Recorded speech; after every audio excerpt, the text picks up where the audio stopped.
American air power has followed the global pattern of modern warfare into virtually every corner of the world. Today, 15 separate air forces, supported by equally important service and training commands, are in operation in 10 theaters of war in the continental United States. These air forces cover an operating area of some 19 million square miles, about 1/10 of the surface of the globe. In the Southwest Pacific area, the 5th Air Force is playing an important role in softening up the Japanese for the campaigns which are ahead.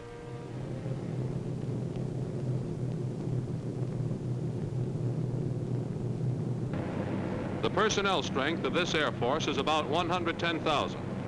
It has over 2,000 airplanes. In an average week, over 3,000 sorties are carried out against the Japs.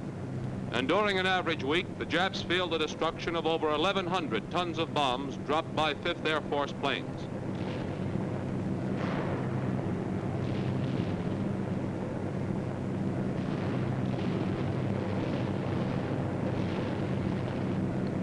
This Jap fighter fell victim to the guns of a P-38. Thousands of others have either been shot down or destroyed on the ground. Statistics show that for every plane we lose, the Japs are losing 6.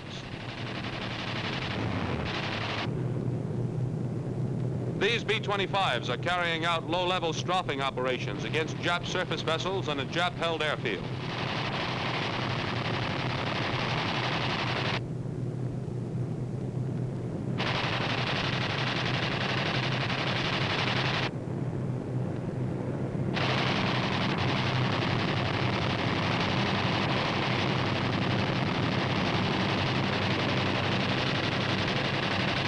Parafrag and delayed action bombs are dropped on the airfield and the dispersal areas.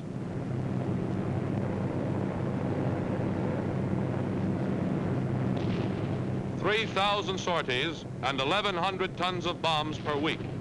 These rates measure the current intensity of 5th Air Force operations.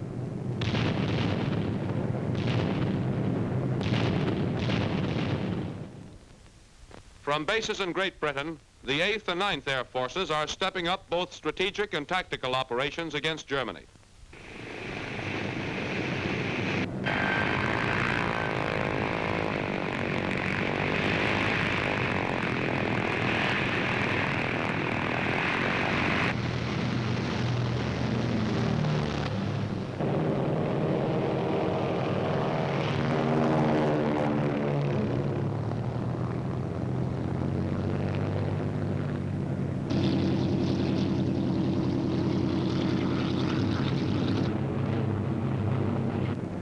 These air forces have a personnel strength of over 350,000. Their airplanes number over 7,000. Typical of current operations are days on which 2,000 bombers and fighters, dropping over 2,000 tons of bombs, are dispatched against Germany. Missions of this size are being executed with increasing regularity and are now averaging 1 every 3 days. German fighters attempting to intercept a heavy bomber attack are shot down by P-47s. We suffer losses in these attacks too, but for every plane we lose, the Germans are losing 3.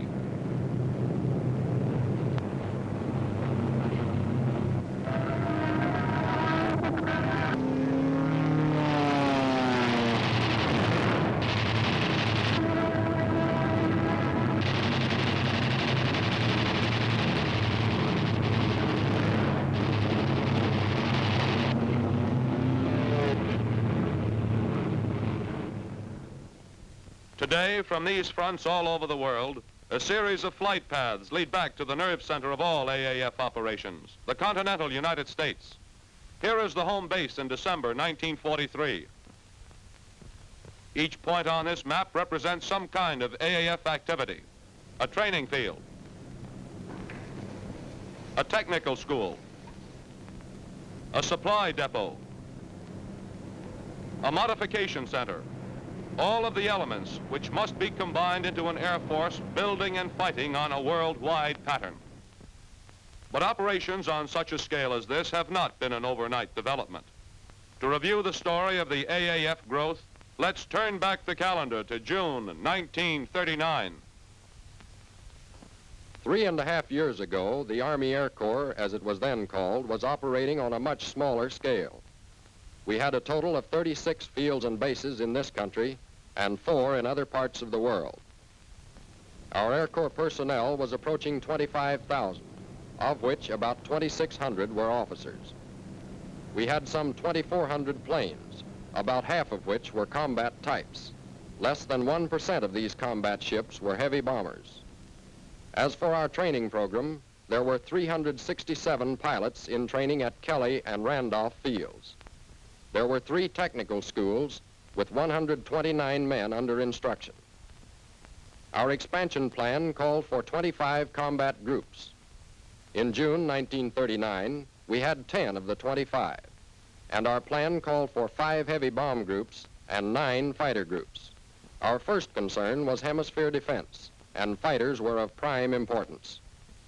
Appropriations amounting to $243 million were approved to carry on operations during the remainder of the fiscal year ending June 30th, 1940. This was the brief beginning of our Air Force expansion program. About this time, the RAF had just been voted appropriations of $1,300 million. Air forces of other world powers provided some rather impressive figures. The Germans had 8,000 first-line planes. Japan had 4,000. Great Britain, 3,900. Italy, 3,000. France, 2,000.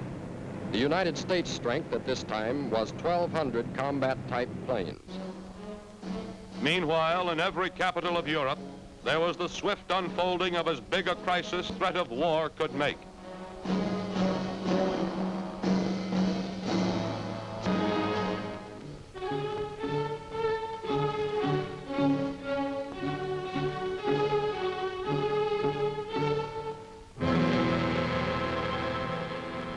Then, when von Ribbentrop flew to Moscow to sign a non-aggression pact with Russia, it was as though a bomb had exploded.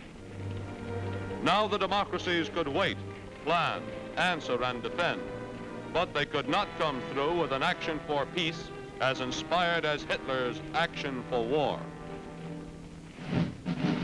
While the cauldron boiled in Europe, the Army Air Corps celebrated its 30th birthday. It was announced that a Boeing B-17 had just hurtled from coast to coast in 9.25 hours, an average of almost 260 miles an hour.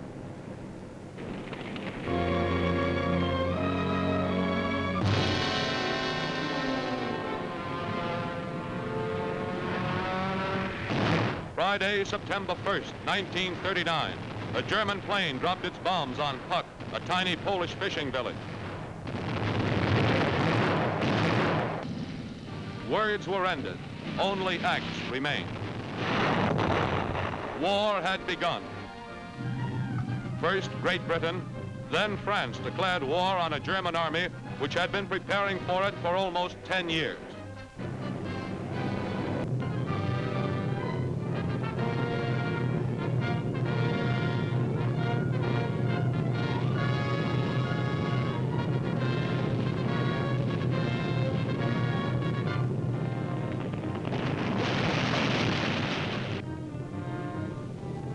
Through this first great German aerial blitz against Poland, the American aviation scene was beginning to change. Our relative standing with the other nations of the world hadn't changed much. Our plane strength of 2,546 had only increased 24 a month during the last 6 months of 1939.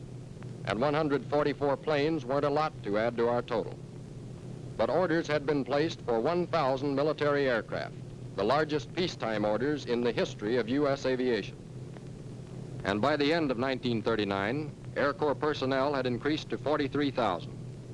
The Air Corps had now taken over and expanded existing civilian flying and mechanical schools and had organized others as a foundation for the needed expansion of its training facilities.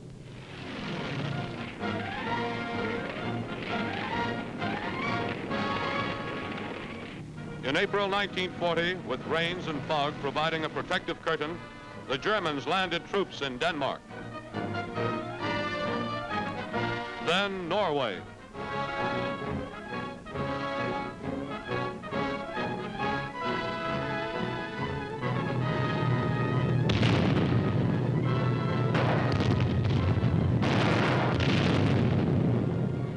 In May, it was Holland.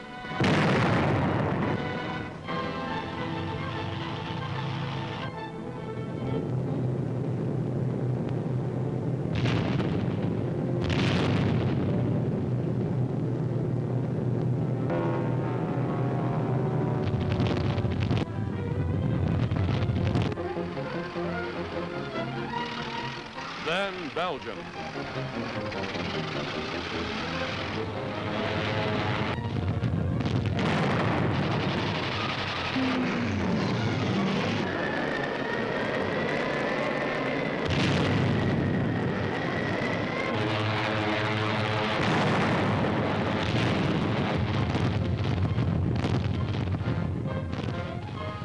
The mighty German war machine moved on into France.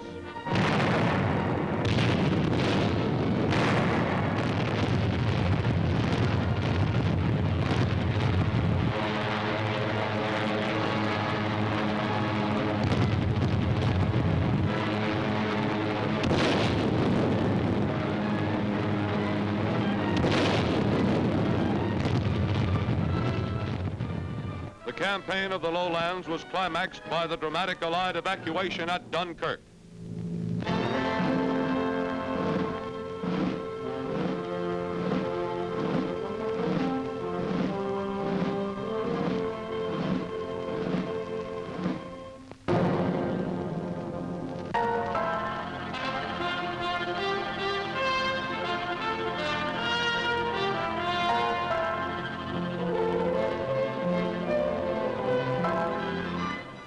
As the democracies of the world mourned the death of France, the Army Air Corps received appropriations for expansion totaling $692 million.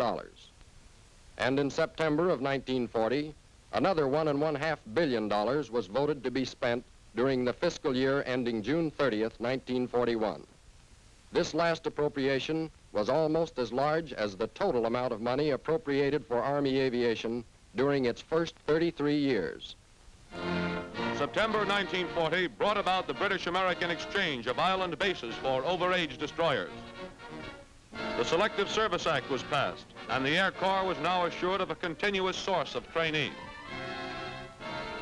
And on September 27, 1940, Japan joined the Axis. More important were signs that the Army Air Corps was beginning to put on weight and muscle. By this time, the total personnel had increased to almost 75,000. Our plane strength had increased 1,000 in the past 14 months, bringing the total to over 3,400. About 1/3 of these were combat types. In November 1940, the Army Air Corps revised its program upward from 25 to 54 combat groups, the first aviation objective. Actually, we had 31 groups at that time. The new program called for 14 heavy bomb groups and 24 fighter groups, as the Air Corps began to expand sufficiently to consider limited offensive as well as defensive operations. At year-end 1940, the Germans totaled up their activities and found they had dropped almost 43,000 tons of bombs on England since August of that year. About 10 tons for every ton the RAF was dropping on them.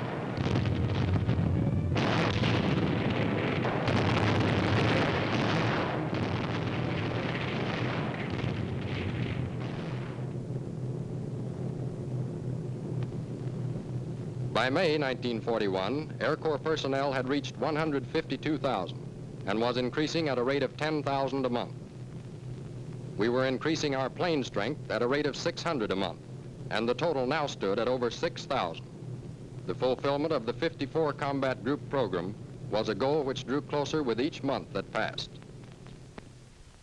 In addition, our training programs were now swinging into stride to produce the vitally needed specialists. The flying training program had over 7,000 students under instruction, of which about 6,900 were pilots. We were beginning to specialize in the training of navigators and bombardiers, with 228 of them under instruction. There were almost 22,000 students in the various stages of the technical training program. On June 22nd, 1941, the German armies moved against their former pact partner, Russia.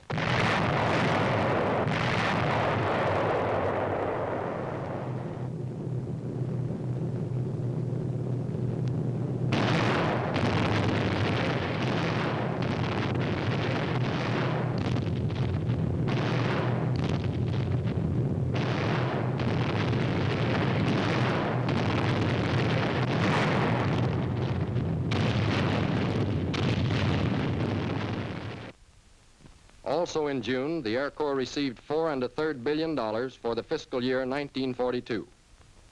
This had been preceded by another $1 1/2 billion voted in April to complete the fiscal year of 1941. The overall total for 1941 had been almost $4 billion. Together, these appropriations made a grand total of $8 1/2 billion, which the Air Corps had received from June 1939 to June 1941. In August 1941, the second aviation objective replaced the first, and operations were scaled to meet the demands of 84 combat groups. We actually had 59 groups, and our new objective would, for the first time, give heavy bombers and fighters equal planning emphasis. We were to have 24 groups of each. The end of November 1941 saw the personnel strength of the Air Corps hit 297,000. 25,000 of this total were stationed at bases outside the continental U.S. Under instruction in the flying training program were over 13,500 students, including over 12,000 pilots and some 800 bombardiers, navigators, and flexible gunners.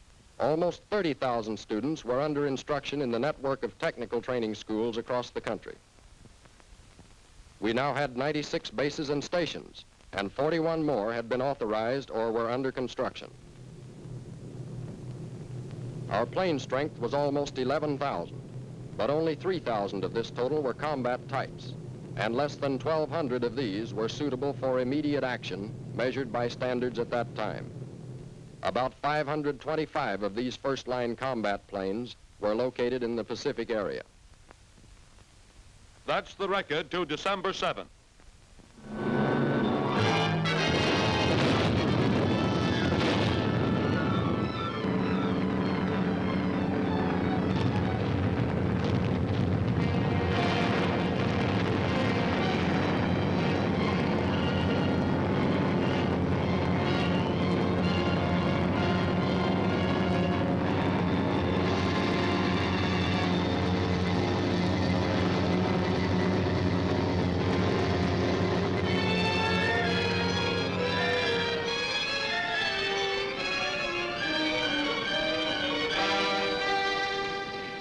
In the first few weeks of war, over 350 of the 525 combat planes we had in the Pacific area were destroyed. Over 1/4 of our total combat strength was lost. We suddenly found ourselves engaged in a mortal struggle with an enemy who could be counted on for nothing except bitter and fanatic opposition. On December 8th, the President asked Congress to declare, "A state of war has existed between the United States and the Japanese Empire." Then, 3 days later, war was declared on Germany and Italy. January 1942 was our first full month at war. Before the month was up, $10 billion had been added to the funds available for the expansion of the Air Corps. By April, another $9 billion had been added, which brought the total for the fiscal year 1942 to $23 billion. And additional billions were to be made available as needed to build ours into the most powerful Air Force in the world. We had the funds. Now the problem was one of planning and executing. In this first month of 1942, the Air Corps faced three tremendous jobs which had to be done immediately. Time was the one thing we didn't have. The first job, fighting a war. Second, sharing our airplane production with our allies. Third, expanding on a gigantic scale. What problems were involved in this expansion? The number of combat groups was one of the first problems. How many heavy bomber groups? How many fighters? Troop carrier? How many and what kind of supporting units, such as service groups, air depot groups, repair squadrons would be needed? And consideration of the different types of combat groups was only a small part of the problem. The Air Forces have some 800 different kinds of supporting units. It had to be determined when each individual unit was to be activated, and a plan had to be projected showing where each individual unit was to go, in what theater it would be needed. And each unit had to have a table of organization showing how many men it should have, what job each man was to do, and what rating each man should hold. How about personnel to man these units? Coming through induction centers were men with every imaginable type of experience. These men had to be fitted into one of over 1,000 different types of jobs in the Air Forces. Peacetime jobs don't coincide too closely with the functions of war, so most of these men had to be trained. Training courses had to be established, instructors selected. How long does it take to train a man in a particular job? We were in a hurry, but thoroughness was all important. Training facilities were not available, so they had to be built. Buildings, training fields, barracks. Obviously, sites had to be selected first, contracts let, construction time allowed, and speed was essential. The length of training courses was a vital factor. Men had to be started in training soon enough so they would be fully trained when they were needed. It takes almost 2 years from the time a potential pilot is inducted until he's ready to participate in a combat mission. It's 89 weeks for a navigator, 89 weeks for a bombardier, 39 weeks for a gunner. The time to train factor alone makes planning 2 years or more in advance necessary. And training these men as combat teams was another problem. How many men should be trained for each type of job? Some types require over 100,000 men, others less than 100. The number of men who could be expected to wash out in certain courses had to be considered, and the enrollment increased accordingly. Attrition had to be considered, as did the returning to this country of men who had served their tour of duty in a war theater. The length of this tour of duty had to be decided. Men's lives hung on these decisions. These are only a few of the personnel problems. All the men, yes, and the WACs too, who are playing a very important role in the Air Forces, had to be housed, fed, clothed, and trained.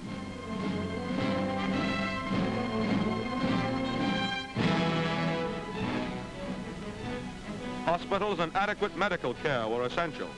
Huge stores of food were necessary. Arrangements had to be made to pay each man, insure him, and yes, entertain him too. What problems were involved in the airplane picture? Airplane production had to be planned by type, model, and series. It had to be determined when these planes were needed and where. This involved consideration of over 450 different kinds of airplanes. The number of airplanes needed required analysis of the percentage which would be grounded for repair, modification, and other causes. In the average theater, over 40% of the total planes are grounded at all times. An appropriate reserve also had to be planned. Losses had to be anticipated.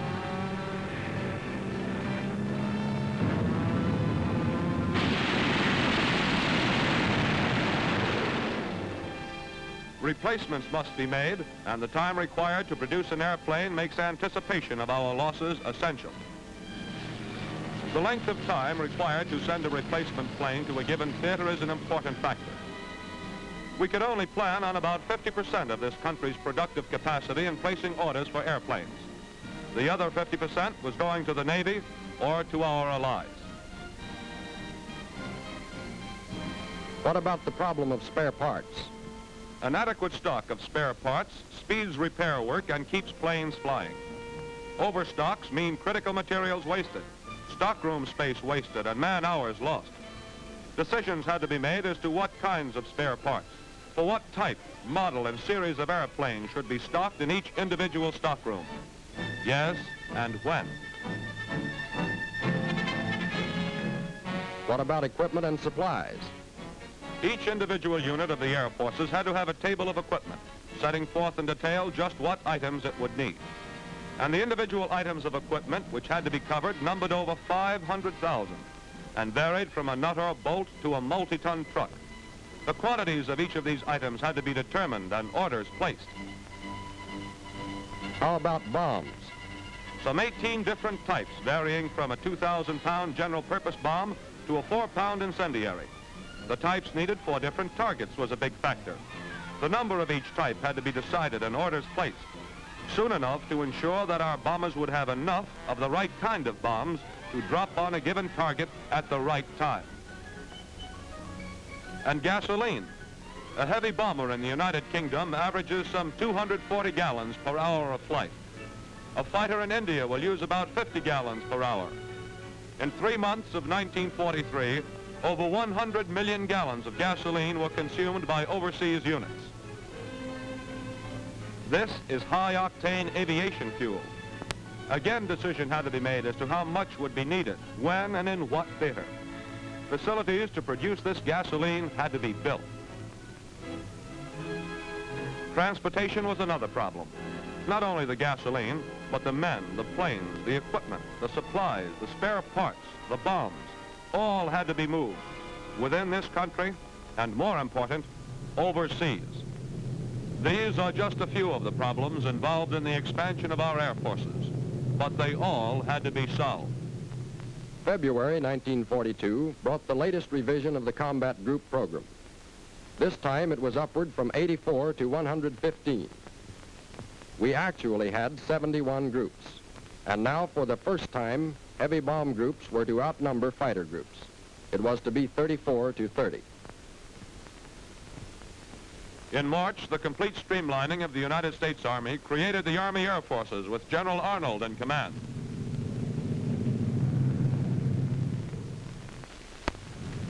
In June 1942, a smashing defeat from the sky was dealt the Japanese fleet in the Battle of Midway. Army Air Force planes joined United States naval forces in the decisive repulse of an enemy task force bent upon seizing Midway and Hawaii as a prelude to the invasion of our west coast.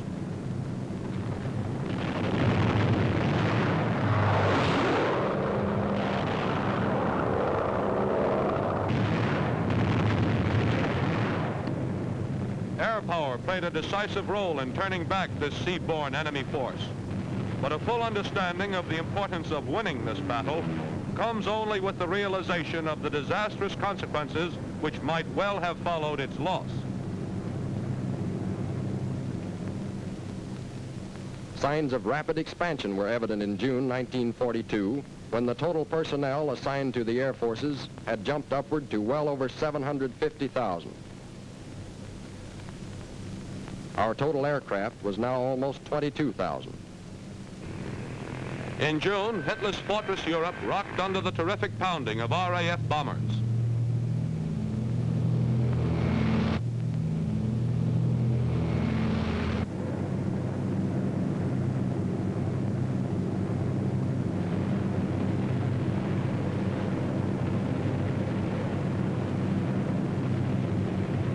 Cologne and Essen were among the first on the list of vital German industrial targets scheduled for destruction. The first all-American raid was in the air on August 17th.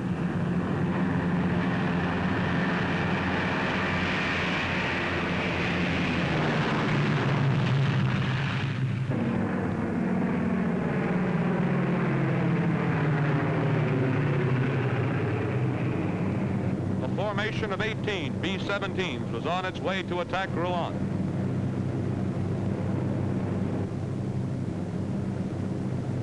British Spitfires provided fighter cover for our planes.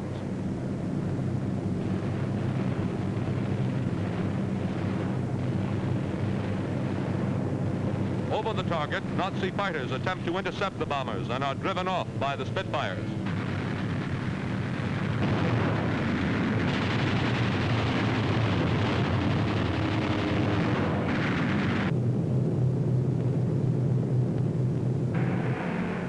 Their mission completed, the bombers return to their base.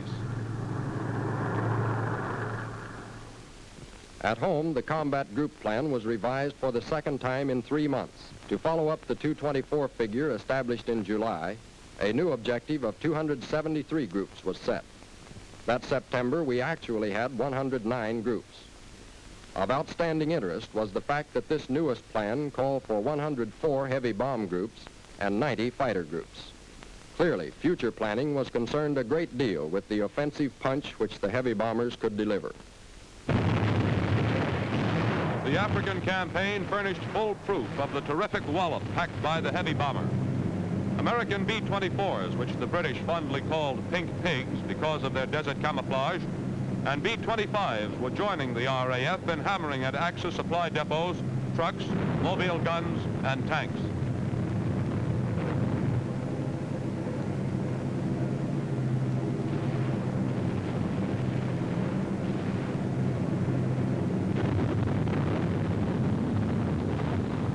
By early November, Rommel was in full retreat across the top of Africa.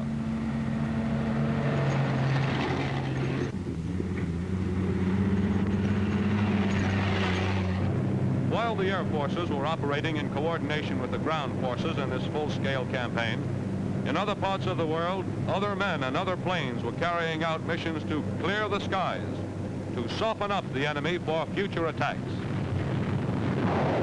1943.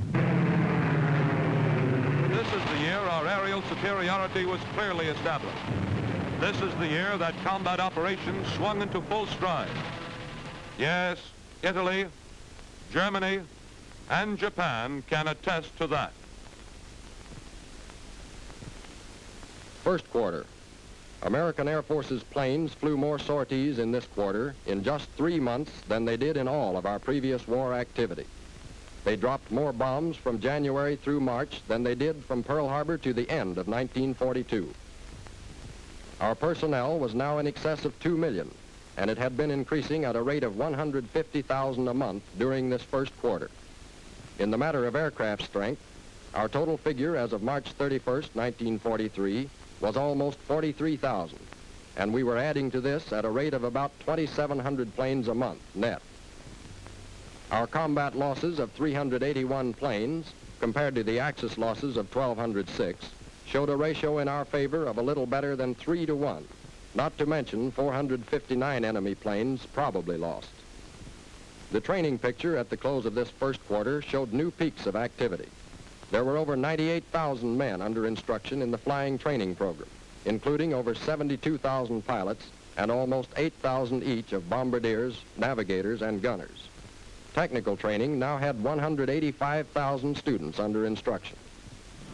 At 15:15, March 1st, 1943, a lone B-24 of the 321st Heavy Bomber Squadron sighted a Jap convoy in the Bismarck Sea. Whatever the mission of that convoy, it was never completed. Our air power saw to that.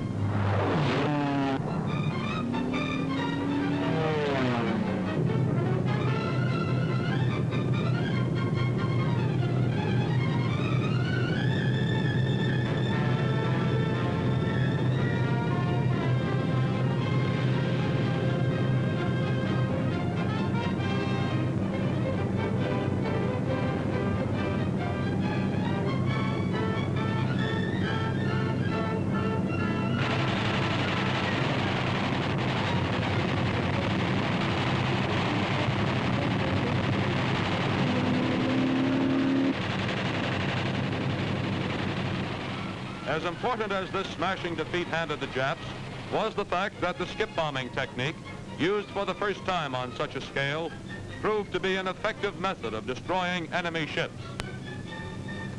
In May, the island of Pantelleria became the target for our bombers. The first mission over this target was flown on May 8th at noon. 33 medium bombers dropped 43 tons of explosives.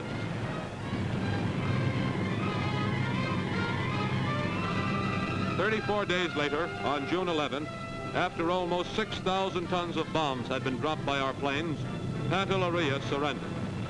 13 American aircraft were lost. Second quarter. The number of sorties flown in this quarter was more than double the total in the year's first quarter. The bomb tonnage dropped was 2.5 times as great. While offensive activity was doubling itself in intensity, the personnel picture in the Air Forces was starting to level off toward the completion of the 273 combat group plan. The actual strength was about 2,200,000. Our total aircraft inventory was, for the first time, in excess of 50,000 planes. In the matter of combat losses, our quarterly tally was 507, as compared to the enemy's 2,352, an advantage now for us of better than 4.5 to 1. In addition, 700 enemy planes were listed as probably lost. In August, the sorties against Germany had begun to follow a round-the-clock schedule. The RAF was hitting with all its power and area bombing attacks at night.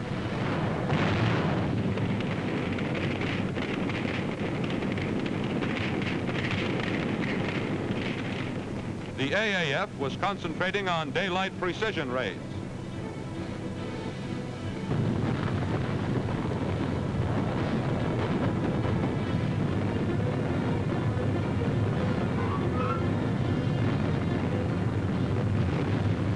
The raid on Ploiești installations in the heart of the Romanian oil fields was a high point during this month.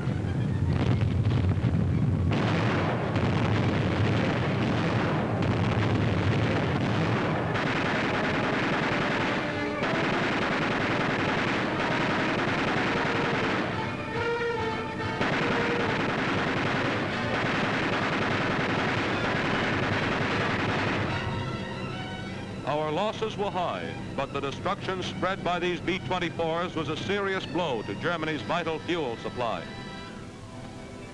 Italy surrendered in September, and our task in Europe was one step nearer completion.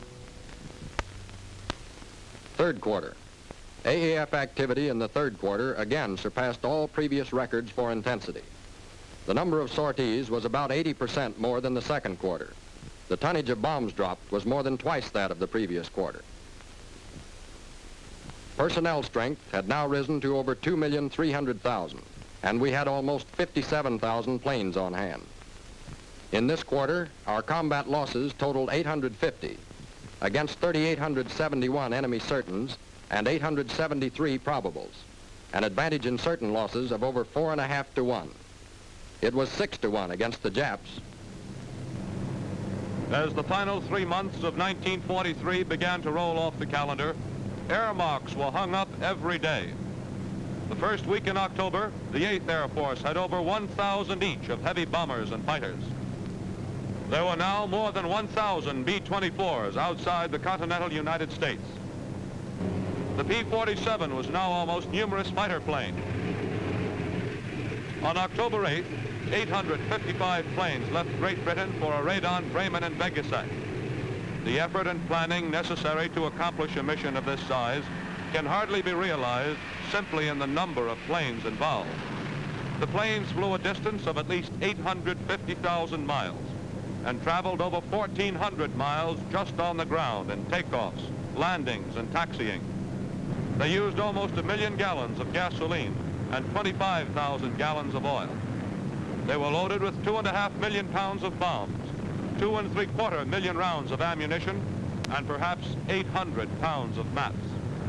More than 5,000 crew members were over enemy territory for periods of from 2 to 6 hours. In October, United States production went over 8,000 planes per month. We were producing 1,000 heavy bombers per month for the first time. Also, a rate of 50,000 sorties per month was reached in October. In November, 1 million crossings over enemy lines had been made by Air Force crew members. In December, the Air Forces were dropping over 1 ton of bombs per minute of daylight on the enemy. At the end of December 1943, the Air Forces could look back on a year of tremendous activity, on a year which provided unmistakable trends of increasing intensity and strength. In the first half of the year, the Air Forces performed 104,000 sorties. Almost 2.5 times as many were performed in the second half. We dropped 46,000 tons of bombs during the first half of the year. For the second half, it was almost 3 times as many. Our combat losses during the first half total less than 900. The Axis lost over 3,500. We lost 1,700 planes during the second half, more than the first, yes, but the Axis lost almost 7,800. Their losses increased over 5 times as much as ours. At year end, our personnel strength stood at about 2,400,000. Our airplane strength had risen to over 65,000. Yes, the trends are unmistakable.